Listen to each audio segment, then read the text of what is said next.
Hey, what's going on? B Woods hanging out with you. Podcast is called Industry Stories, and essentially what we're going to do is talk about the industry. When we talk about the industry, we're talking about the entertainment industry, and there's like so many different stories from different perspectives, and usually people they'll get a story about the business or entertainment from celebrities, but there's all these other pieces and all these other people that actually contribute to making things pop. So you're talking about everything from television shows. My background is radio, and I mean, every celebrity you see, everything that you probably notice about entertainment, there's like a million different stories that are under that. And so that's what we want to get to. We want to talk to some of those folks and just think wildest stories, whether it be some sexual encounter, whether it be a meeting that went crazy, whether it been how they got in the game, just the craziest shit, because I think those are the stories that are important. It's not so much on some motivational, like this will inspire you, but I just want people to hear like the crazy shit of the game. That's really what it comes down to. And it's important. And if there is a learning component to it, then so be it. But I just want people to say, I remember that time when whoop-de-whoop and wop-de-wop happened, and I was there, I experienced it, and you probably see everything in a different perspective.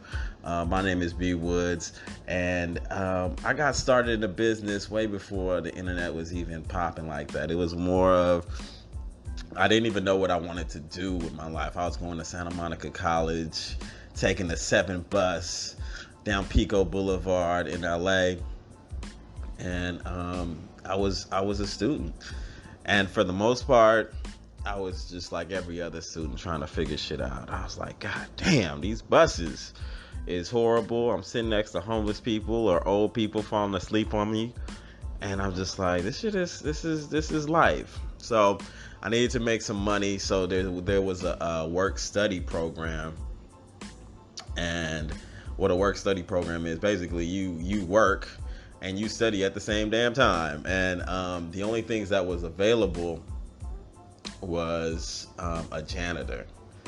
So I ended up having to be a janitor at Santa Monica College. So I go into the office, and the guy, you gotta excuse me, I'm sniffling, I'm coming down with a little something.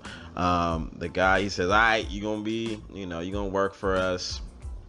This is what I want you to do. So he gives me a rake, he gives me a dolly, and he gives me a trash can with a bungee cord around it, and there's like a 3-level parking structure that I had to clean up. So I had to rake shit up. And so started at the bottom level. I had to get there like around like 6 o'clock in the morning, and so the shit was boring as hell. The only thing that I could even do was I had a Walkman. So this was before like you had like the everything, you know what I'm saying? Like you had a cord and some headphones and and a tape deck, and I would always listen to the radio while I was cleaning the parking structure. So cleaning the parking structure with my rake and my bungee cord and my trash can, and I would listen to the station. It was called The Beat, 92.3 The Beat in Los Angeles. And I would listen to this morning show called John London and the House Party. And, they just seemed like they were having a good damn time. I was just like, my God. They had the celebs on there. They had me laughing. And it really, really took me out of the space that I was in. I was really thinking like, yo, I didn't even remember I was picking up trash until like one of the homies would be like, hey, what's up? What's popping with you? You having fun picking up trash? Then it would bring me back to reality. So that was pretty much my introduction to just me actually like following a show on the radio. And so a couple months passed, and I was just thinking to myself, if I could be doing anything in the world, what the fuck would I be doing? And I went to the computer lab, and I told myself, I was just like, yo, I'm just gonna write people, right? I'm just gonna tell people I have zero experience, but I wanna be involved with what you're doing. So I started emailing like everybody that I admired in terms of entertainment. So you're talking about the Martin Show, In Living Color, um, all these hot shows that I like, Fresh Prince of Bel Air, whatever. You know what I mean? Like I hit him up. I was like, yo, I ain't got no talent. I want to be on what you're doing. And then one of the places I hit up was this radio station in LA. The one I would listen to, the morning show, was The Beat, 92.3. So sent them all out, and I would just check my email every day. Didn't really get a response. And one day, I get a response from The Beat, and they're like, "Yo, it's this girl. Her name is Angie Bright. Shout out to Angie Bright. She sends me like, do you want to intern at The Beat?" And I was just like, whoa. So at the time, to give a little bit of perspective, there was no internet. There was no like, everybody listened to the radio, right? So when Tupac, Snoop, all these guys would like be on the radio, everybody would listen. Like all ears would be on the radio. It would be live. And so it was unique to LA because the energy was just like all the East Coast, West Coast thing was happening. All the hot rappers was out here. The West Coast was on fire with like Corrupt, Daz, Snoop, Dog Pound. They were gangbanging out here.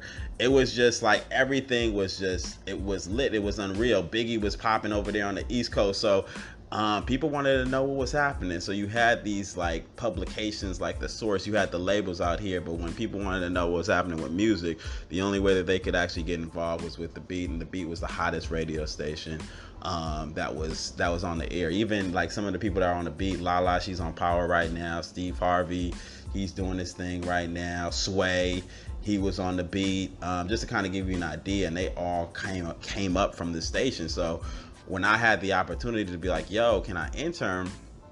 I was like, fuck yeah, I wanted to do that.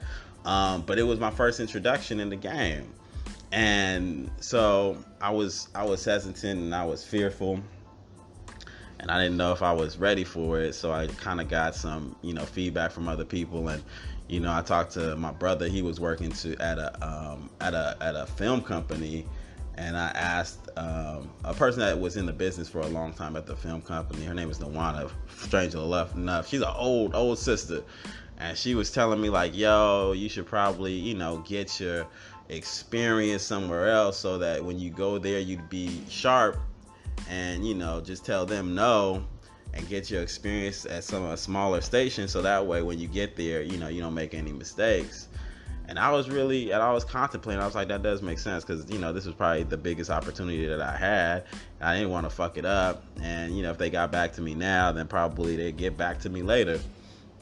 So I kind of mulled it over in my head for a few days, and I said, fuck it. You know what? Let's rock with it. You know what I'm saying? Let's rock with it. Let's see what's popping with the radio station. So I sent them back, said I would intern, and lo and behold, I went down Wilshire Boulevard out here in LA. It's like right across the street from like the La Brea Tar Pits, if you've ever been out here in Cali, in LA. And there was a building, LA Fitness. I go through the doors. It's like, I forgot what floor it was, but when I walked through, it was insane. Like I saw a celebrity. I saw somebody from TV. In the lobby, the energy was crazy. I started hearing some of the voices I heard on the radio, and I was like, is that so-and-so? Is that Whoop-de-Wop? And I'm just sitting in the lobby. I'm like, yo, this is crazy. And a week later, they let me in the accounting department to do work. I was doing like account payables and account receivables or whatever. But I was in the studio, and I would see all the people that I was listening to on the morning. It was this guy, John London, Ben Kelly, and I'm putting faces to these personalities, and I was like, yo, this is lit. And it totally kind of transitioned my thought process, because it was the first time that I actually said, hey, I want to try to do some shit, and it really came to be. And even though I wasn't getting paid, I was, a few months ago, I was listening to, this radio station, cleaning up trash, and now I'm in the building and I'm putting faces to names. And so that was kind of like my beginning, getting into the radio game, and that's kind of the short version of it. Lo and behold, I did become a radio personality, syndicated for KISS, Clear Channel Now. iHeart Now, which was Clear Channel. So there's a lot of little stories. That's all the shit that we're gonna get into. But in between that, you're gonna hear crazy stories. The biggest things is just the things that you just don't hear, right? I'm talking about where owners come in and they say, hey, you know what? I don't like how you run this radio station. I want you to paint the walls.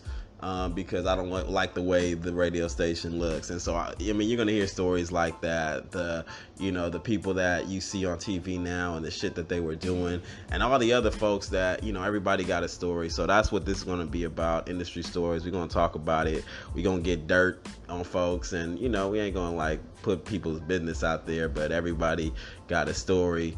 And, a lot of the people shitted on people too. So you're going to hear that too. And a lot of people in the game. So, just keep it locked. Stay with us. It's going to be litty. That's what we do. Industry Stories, B. Woods.